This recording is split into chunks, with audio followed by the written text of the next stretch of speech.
You know what I absolutely love? Sweet, sweet justice.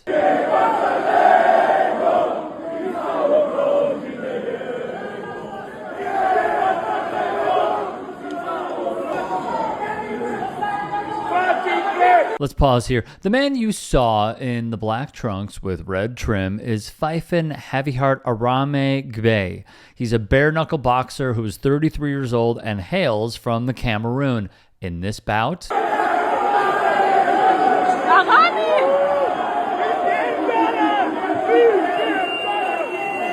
you could hear what was fairly obvious to be monkey chants. I will get into that momentarily.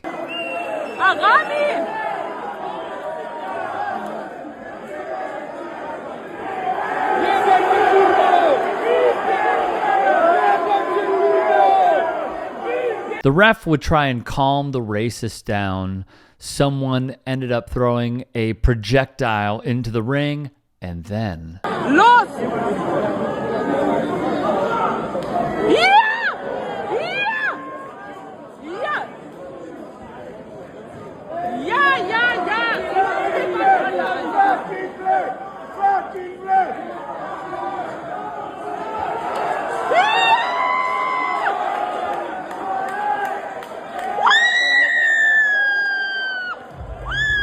he knocks out his opponent. As you saw from the caption, the reason this is just so friggin' sweet is because Fifin said the N-word was hurled at him.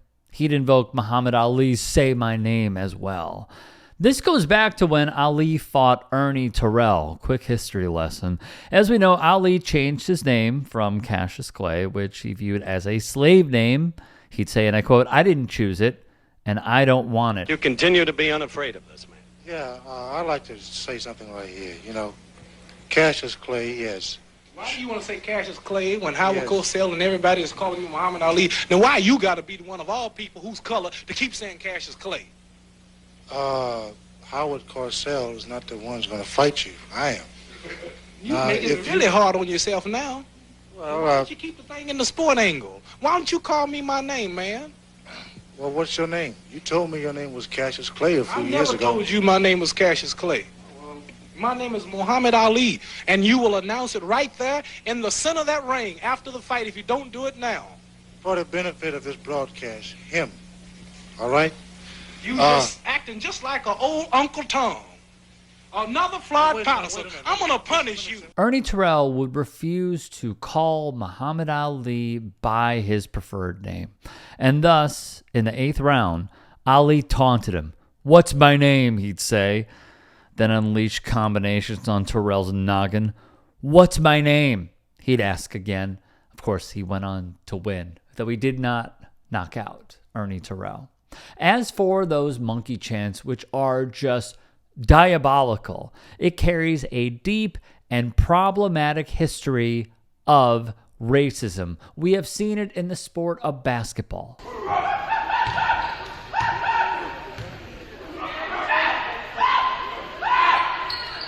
Hey, very quick break in the action. If you like what I'm doing here, if you support what I'm doing here, become a paid channel member and or go to buymeacoffee.com. Everything absolutely helps. Thank you.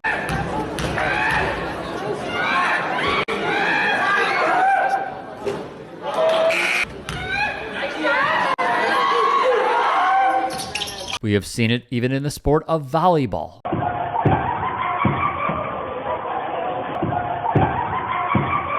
And yes, we have seen it in wrestling. Cut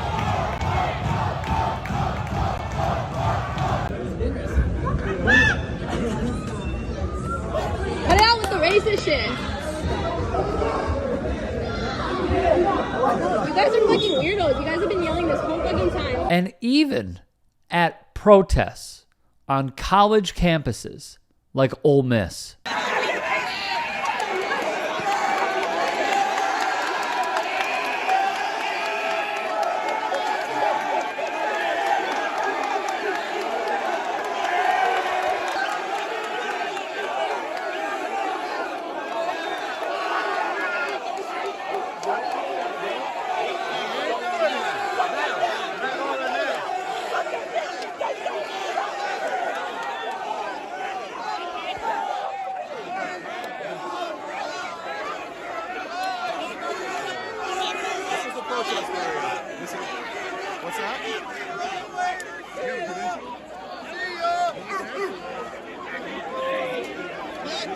In professional soccer, it is sadly a mainstay over the years.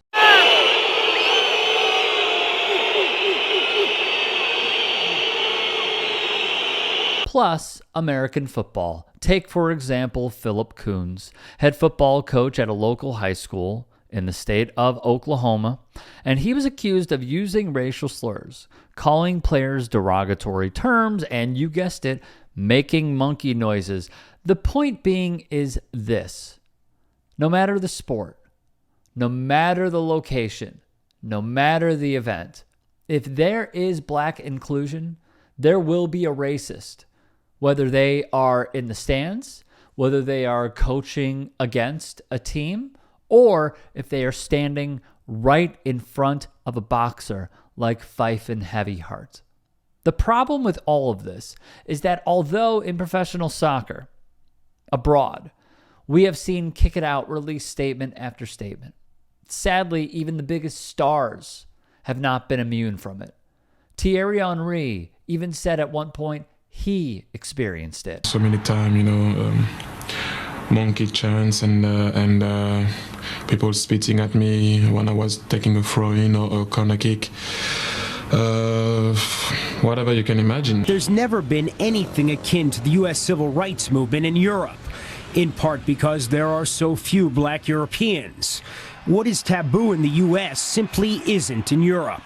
The continent, in fact, is home to dozens of far-right political parties, many of which have become popular by breeding fear of black and Muslim immigrants. European soccer has also long been a bastion of hooliganism. In the stadiums, all of this makes for a combustible mix. What needs to happen in so many of these situations is this: there needs to be a protocol. There needs to be potential stadium bans, and teams, whether it's in professional soccer or any other place, losing points or being given losses in the wins and losses column. There is only one way to eradicate all of this, and it is through, once more, working class unity. I will continue to say this every single time. When I see monkey chants taking place, you know what I think of?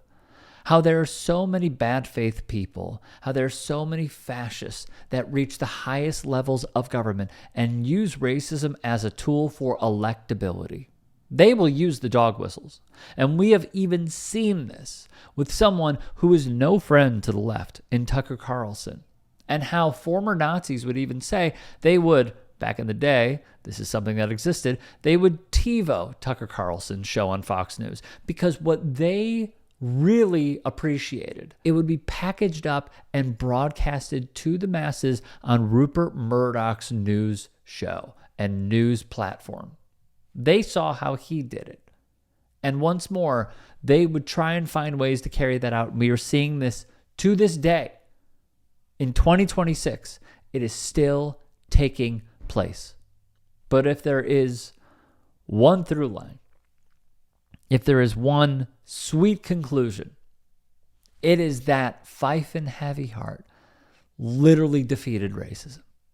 At least just for a moment in time. He showed what courage is like. He showed that he could not be stopped no matter what was thrown at him, metaphorically and physically. And that he was going to knock out racism the best way that he absolutely knows how. Salute to him. Follow him on social media. He is fantastic. And I wish him nothing but success.